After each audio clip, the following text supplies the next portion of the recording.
បាទតាសូមគោរពនឹងជម្រាបសួរដល់ប្រិយមិត្តដែលកំពុងតែទស្សនាវីដេអូនៅក្នុង Channel YouTube ពីខ្មែរថ្ងៃនេះគឺសូមលើកនៅប្រធានបទមួយទាក់ទងជាមួយនឹងការ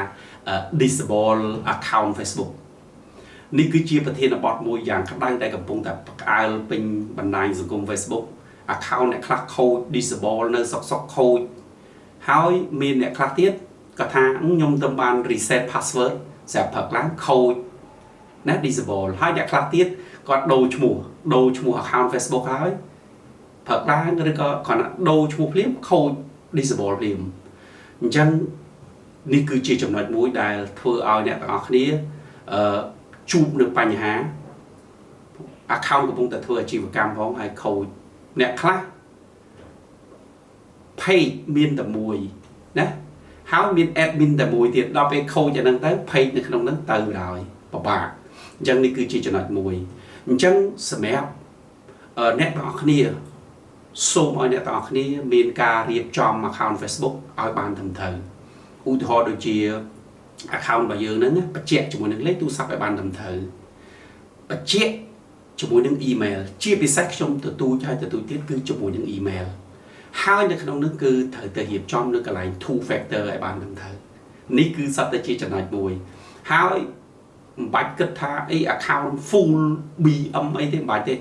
រៀបចំធ្វើម៉េចឲ្យបានត្រឹមត្រូវតែចំណុចបញ្ជាក់ email លេខទូរស័ព្ទ two factor ហើយត្រៀម recode របស់យើងទុកទៅថ្ងៃក្រោយយើងមានបញ្ហាខ្ញុំតែងតែរំលឹកទទួលទៀតឲ្យអ្នកទាំងអស់គ្នារៀបចំ account របស់អ្នកទៅលើ3ចំណុចហ្នឹងទៅហើយបើខ្លាចគេ hack ទៀតអាសាចូលមើលកន្លែង where you were logged in ទៅណាអញ្ចឹងកន្លែងនេះជាចំណុចមួយដែលខ្ញុំទទួលហើយចំពោះហានិភ័យតាក់ទងជាមួយនឹងការខូច account តើអ្នកទាំងអស់គ្នាគួរត្រៀមបែបម៉េចបាននៅក្នុងគណៈខ្ញុំហ៊ាននិយាយថា account Facebook ឥឡូវសម្រាប់ខ្ញុំជាអ្នកបច្ចេកទេសផងខ្ញុំអត់សូវជឿជាក់លើ Facebook ទៀតទេអញ្ចឹង Facebook វាគឺជាស្ពានមួយចម្លងអាចធ្វើឲ្យ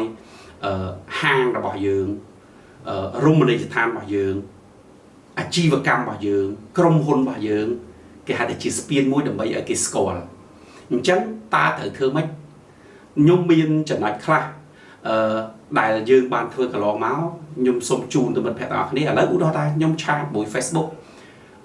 ខ្ញុំអត់ជឿជាក់ឯនៅពេលដែលឆាតខ្ញុំសូមឲ្យភ្ញៀវរបស់ខ្ញុំយើងទាំងអស់គ្នានេះជាម្ចាស់អាជីវកម្មនេះមាន link Telegram ឬក៏ QR code Telegram បោះឲ្យគេក្នុងឆាតសួរថាបងសូមជួយឆាតតាម Telegram មករៀងសុវត្ថិភាពជាងហើយវាសុវត្ថិភាពមែនបាទក្នុងគណៈ page ឬក៏ account យើងខូចបាត់ភ្ញៀវរបស់យើងនៅក្នុង Telegram ឆាតរបស់យើងទី1ទី2បើគេ hack ចូលបានណាគឺគេមានត្រឹមតែ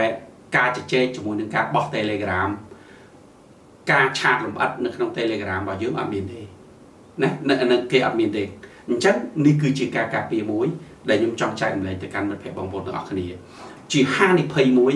ដែលបើសិនជានៅក្នុងគណៈរបស់យើងមានបញ្ហាយើងនៅមានភៀវរបស់យើងដដែលអញ្ចឹងខ្ញុំនឹងធ្វើការបង្ហាញបើសិនជានៅក្នុងគណៈអ្នកទាំងអស់គ្នាមិនមែនជាអ្នកបច្ចេកទេស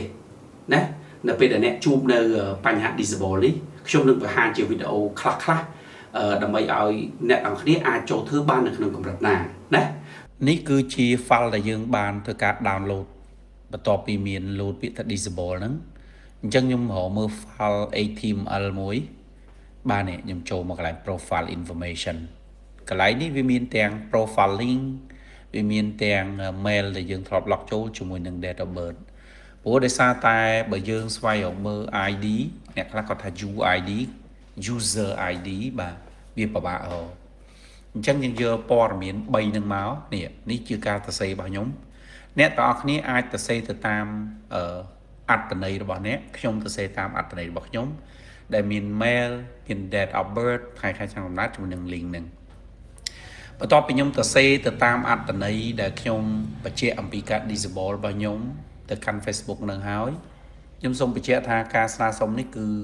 ខ្ញុំត្រូវស្នើសុំចេញពី account ដែលធ្លាប់ដែលជាមិត្តភ័ក្តិជា friend គ្នាណាអញ្ចឹងខ្ញុំសរសេរហើយនេះខ្ញុំសូម copy ពាក្យពេចន៍ទាំងអស់នេះអញ្ចឹងខ្ញុំចូលមក account ដែលជា account ធ្លាប់មិត្តភ័ក្តិយើងនិយាយថា friend ជាមួយគ្នា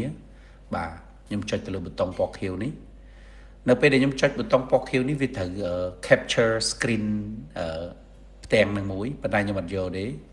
ខ្ញុំសុំផាសបាទពាក្យពេចន៍ដែលខ្ញុំបានសរសេរមិញនេះហើយកន្លែងនេះអ្នកទាំងអស់គ្នាត្រូវជ្រើសរើសយកពាក្យថា profile ខ្ញុំអត់យក capture screen ទេអញ្ចឹងខ្ញុំចុចនៅកន្លែងនេះខ្ញុំទៅរករូប profile មួយដែលខ្ញុំធ្លាប់បានដាក់តាំងដើម្បីស្នើអញ្ចឹងបន្ទាប់ពីខ្ញុំមកគឺខ្ញុំត្រូវចុចប៊ូតុង submit ហ្នឹងទៅជាការស្រេចហើយបន្ទាប់ពីយើងចុចនេះគឺយើងត្រូវរងចាំ24ម៉ោងឬក៏ទៅដល់48ម៉ោងនឹងដឹងលទ្ធផលនេះគឺជាវីដេអូមួយដែលបង្ហាញអំពីការធ្វើតាមរយៈកុំព្យូទ័រហើយនឹងតាមរយៈទូរស័ព្ទដៃណាអញ្ចឹងអាចជួយអ្នកទាំងអស់គ្នាខ្លះបានមួយផ្នែកខ្ញុំសូមបញ្ជាក់អ្នកទាំងអស់គ្នាអាចបោះការងារទៅឲ្យអ្នកបច្ចេកទេសជួយធ្វើការងារនេះបានគេមានជំនាញគេដឹងរឿងច្រើនជាងយើងប៉ុន្តែសូមបញ្ជាក់ថាអ្នកបច្ចេកទេសមិនមែនត្រូវដាច់ខាត់ត្រូវតែធ្វើបាន 100% ឬក៏ 99% ទេខ្ញុំសូមបង្ហាញជាក់ស្ដែងមួយមួយថ្ងៃនេះយើងជួយធ្វើការងារមិត្តភ័ក្តិបងប្អូនដែលគាត់ជួបនឹងបញ្ហា disable account ខ្ញុំគិតថាបញ្ហា disable account នេះគឺវាខ្លាំងវា overload ទៅលើអ្វីដែលខ្ញុំកំពុងតែអាចធ្វើបានខ្ញុំមានដៃគូនៅក្រៅប្រទេសដើម្បីឲ្យគេជួយសូមបញ្ជាក់តាក់ទងជាមួយនឹងការធ្វើសម្រាប់ខ្ញុំអត់មានយកថ្លៃសេវាអីទេគឺជួយធ្វើការងារអស់ជាថ្លៃ system គេ activate តិចតួចទេបើសិនជានៅក្នុងគណៈទាថ្លៃគេនោះគឺជាបញ្ហាមួយព្រោះឥឡូវនេះវាមានការបោកនៅតាមបណ្ដាញសង្គមទៀតអ្នកខ្លះ account គាត់ធ្វើលេង5-10ឆ្នាំហើយអញ្ចឹងធ្វើប្រហែលក៏បានដែរអញ្ចឹងទាថ្លៃគេមូលហេតុអីបានខ្ញុំនិយាយទៅលើចំណុចនេះព្រោះមានមិត្តភ័ក្តិបងប្អូនខ្លះគាត់ជួបនឹងបញ្ហាហ្នឹងហើយបានគាត់មកជួបខ្ញុំបានខ្ញុំប្រាប់គាត់ទៅលើចំណុចហ្នឹងឥឡូវហ្នឹងវាមានបន្លំធ្វើអ្នកបច្ចេកទេសឲ្យបោកគ្នាទៅវិញទៅមកបោកលុយអ្នកធ្វើនឹងទៀតអញ្ចឹងសូមឲ្យមិត្តភ័ក្តិបងប្អូនដែលគាត់ជួបនឹងបញ្ហាហ្នឹងមានការប្រុងប្រយ័ត្នណាមានការប្រុងប្រយ័ត្នសូមបញ្ជាក់ឲ្យបញ្ជាក់ទៀតថាអ្នកបច្ចេកទេសមិនអាច100%ថាធានាថាអូខ្ញុំដឹងតែធ្វើបានបងឯងបាញ់លុយខ្ញុំបើខ្ញុំប៉ុណ្ណេះមកបើធ្វើអត់បានឲ្យលុយប៉ុណ្ណេះវិញ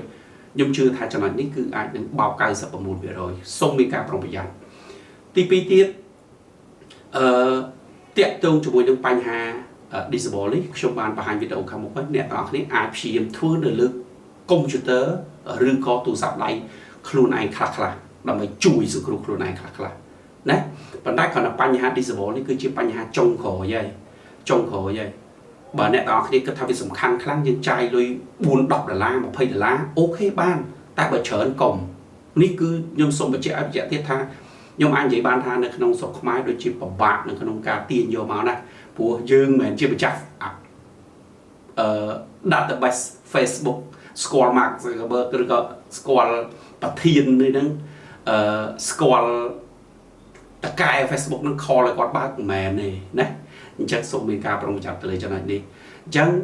ចុងក្រោយសូមជួយចែកម្លែកវីដេអូនេះទៅកាន់មិត្តភ័ក្តិផ្សេងទៀតជាចំណេះដឹងជាការយល់ដឹងទៅលើបញ្ហានេះសូមឲ្យមានការប្រុងប្រយ័ត្ន